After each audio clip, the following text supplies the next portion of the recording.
The Heinemann Podcast is a production of Heinemann Publishing. Heinemann is a provider of resources written by real teachers for real classrooms. Heinemann values teachers as decision makers and students as curious learners. Discover the path to lifelong professional learning at Heinemann.com. Heinemann is dedicated to teachers. Most of us write every day, but do you remember the last time you created an imaginary world? We all love stories, and as Don Graves showed us, we all have a story to tell. But in schools, the focus is increasingly put on analytical writing. So when did fiction writing fall to the side? I'm Brett from Heinemann, and today on the Heinemann Podcast, author Tom Newkirk explores the value of creating worlds through fiction writing. As Tom says, our minds were made for stories, so he decided to sit down with high school students to hear about the fiction they write in and out of school. Her breathing was labored and shallow. It reminded me of the time when she had bulldozed me over and had knocked the wind out of me while we were playing fetch in the backyard. I remember trying to fight for each breath. I put my hand over her fuzzy muzzle. Now only a few wiry top of the dresser and neatly put them on. He was horrifyingly blind without them. He thinks he looks better with glasses on, but without he thinks he looks intimate, like a new person. That's the sound of high school students reading their fiction. It's not a sound you're likely to hear these days, at least in school. Fiction writing dies out, and the focus shifts to analytic writing. Students read fiction, but they rarely write it. But it doesn't really die out. For many, it goes underground, off the grid, in writing camps, with friends, online, on fan fiction platforms. On one of these websites, you can find over 750,000 stories written off Harry Potter. 750,000. Another 250,000 off Twilight. Superheroes may have no place in school, but their powers are strong on the outside. Just check what's at the movies. Over the last year, I tracked down these fiction writers. I interviewed them in local libraries. I wanted to understand the worlds they created and the pleasure they took in creating them. I wanted to know how they got their ideas, and I wanted to know how their fiction writing contrasted with school writing. Which brings me to Ernest, a 9th grader. Ernest is not his real name, but he chose it for this podcast. For Ernest, it all started in 2nd grade on a story called Cosmos. It was a sci-fi story. Mm-hmm. It was about these 3 genius school kids who were abducted by aliens, and then they had to fight some intergalactic space threat. We wrote that in 2nd grade. So you each wrote a chapter? Yeah, we would try to write our own chapters. And after that, I just kind of started writing a bunch of different books. And I usually only get to 3 pages before I started writing a new book, just trying to see where I best fit. That led to Son of the Wild, which was inspired by my favorite author, Rick Riordan, and his whole Percy Jackson series. It was about Peter Woodland, who was the son of Pan, who lived in New York, but after his dad was killed in an explosion, he stowed away to St. Martin, where he lived the rest of his life until adventure brought him back to America, where he had to fight a giant snake, basically. Which led to The Boy Who Lived on the Bear. Then I evolved to The Boy Who Lived on a Bear, which is about these giant creatures invading Earth. Well, they were already on Earth, but invading the land. And then this boy got adopted by one of them, which was a bear, and then built a home and lived on it. And then he has to fight the Titan army. Which brings us to his current effort, The Test, a dystopian story set in a world devastated by nuclear war. I was curious about where he got his ideas.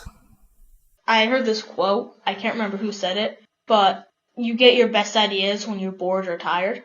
And sometimes I'll get these amazing ideas just in my bed, and I'll start writing them down. And I'll typically get them, so I do this thing. It's kind of embarrassing, but I just kind of run around my house while kind of gesticulating with my arms, just kind of be and this would happen in this scene and that would happen. So you can acting it out, or? Yeah, kind of acting it out minorly. And that's how I get most of my ideas. That's where I get most of my inspiration. He also benefits from working with his friend Chris, and together they imagined a video game, Steve. He and I have a very similar psychology when it comes to creating. We've had similar ideas for video games, for books as well. We have this idea for a video game called Steve. It's basically this game about there was this kid named Steve who was a technological genius who started making robots to help people. And he made this company called Steve. But he didn't think anyone would take him seriously, so he hired this older guy to pretend to be him. And basically, first they started inventing, metal arms to like help people who like help amputees, people like metallic lungs to help people with like lung cancer or whatever, and like all these like basically metallic organs to help people whose organs didn't work anymore. And then eventually World War III started, and he started building weapons out of all this technology. And then when he won World War III for America, that's when he started going a bit crazy, and then he took over America, and then he took over the world. And no one could stop him because almost everyone had at least one Steve robotic part in them. So he could just shut down that robotic part and they would die. So they had to follow him. So they started making a revolution, and that's where your character takes place as a part of that revolution. And you basically have to go through America, like go through all these different points and fight robots. And the typical robots would just have blades that come out of their arms. Some of them would have guns. Some of them could fly. There would be like a boss in every area. Like some of them would have like giant whips. There'd be a giant sewer snake robot that you'd have to fight. And then you get to the main fight, and my idea that it only gets more complicated. But school writing is more constricted, not the free space he craves. My creative writing is a lot more restricted when they tell me what to do. And I'll admit most of my creative writing gets done in school, but not when they tell me to. I just kind of writing in my own time. But I feel when they do ask me to do it, it's a lot more constricted because... In what way? In one way where they have guidelines. I like to make my stories a lot more extreme, like with some cuss words, some like gore, because I like to make my stories realistic. But I obviously can't do that stuff when I'm writing for the school. I want to go back to like school. Why do you think school restricts you? I think it's just because they like order. They like things to go according to plan. And the thing about creativity is that it never goes according to plan. It has no order to it. Because creativity is this wonderful tool that I've been gifted with. And I think the school doesn't really like that. I think they encourage you to be creative, but creative in their way, not yours. Okay. Why do you think, I mean, maybe you don't have an answer, but why do they think they just want you to be creative in their way? Well, I don't really have an answer, but the way I think it works is that they want you, because the school wants you to do what they want you to do, and I can't really describe that. And maybe college is going to be different. I hope it is, but I think, at least for public school systems, it's more controlled and more kind of guidelined. There's a lot of like rubrics and this kind of stuff that tells you like this is what you can do and this is what you can't do. Midway through the interview, Ernest mentions that he has ADHD, which he sees as useful to his fiction writing. I think academic-wise it can get in the way, but creative writing-wise it helps. Say something more about that. Like, academic-wise, it's hard for me to focus on what the teacher's trying to say. But creative-wise, it helps me focus. It helps me constantly think of ideas, because that's something I always describe myself with, how I'm constantly thinking of ideas. Like, even when it looks like I'm not doing anything, I am in my head. The thing about creativity is that it's a blessing and a curse, because, like, you hear one thud, like, downstairs, and then you start thinking, like, oh, is it a killer? Is it a demon? Like, what is it? And then that's something that I've always struggled with. But when it comes to creatively writing or thinking of a plot, it helps because I can always think of different viewpoints.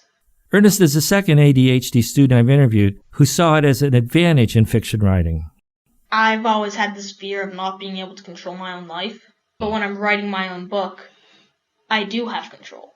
I guess I'm kind of like the god of that series. Because I can choose if someone lives or dies. I can choose if someone's happy or sad. And I guess I've kind of grown up. I'm a middle child, so I don't have a lot of power in the house. Because, like, my brother can do whatever he wants, and my little sister can do whatever she wants because she's, like, the youngest. My brother's the oldest. He has the most independence. She has the most reliance on my parents. So I think writing these creative stories gives me a lot more power. And when I write about my real life, I don't really know how to describe myself. I've always just kind of said I'm creative, and that's it. I've just kind of relied on that ability to create. The attraction of fiction for Ernest is power, to make a world, make a future, to be in control. I remember years ago I watched a first grader named Adam in a writing group conference. The world, as he created it, was under attack, in danger. And a girl raised her hand and asked him, "Will the world survive?" Adam hesitated, and she asked again, "Adam, will the world survive?" Still he paused. I'm thinking. It was all in his hands. Can schools create a space big enough and free enough so that writers like Ernest can write the way they want to? Or do filters inevitably get in the way? Filters, grades, rubrics, special requirements, limits, comparisons to other students that contaminate this space. Can we enter the dizzying worlds that Ernest and his friends create? Can we experience with them the dangers and narrow escapes? Can we spur them on? It's a challenge worth taking up. Our thanks to Tom Newkirk and the students he interviewed for today's podcast. Stay tuned for more on this topic from Tom, and in the meantime, be sure to follow Tom on Twitter at Tom_Newkirk. Or you can learn more about Tom's work on the Heinemann blog at blog.heinemann.com. Thanks for listening.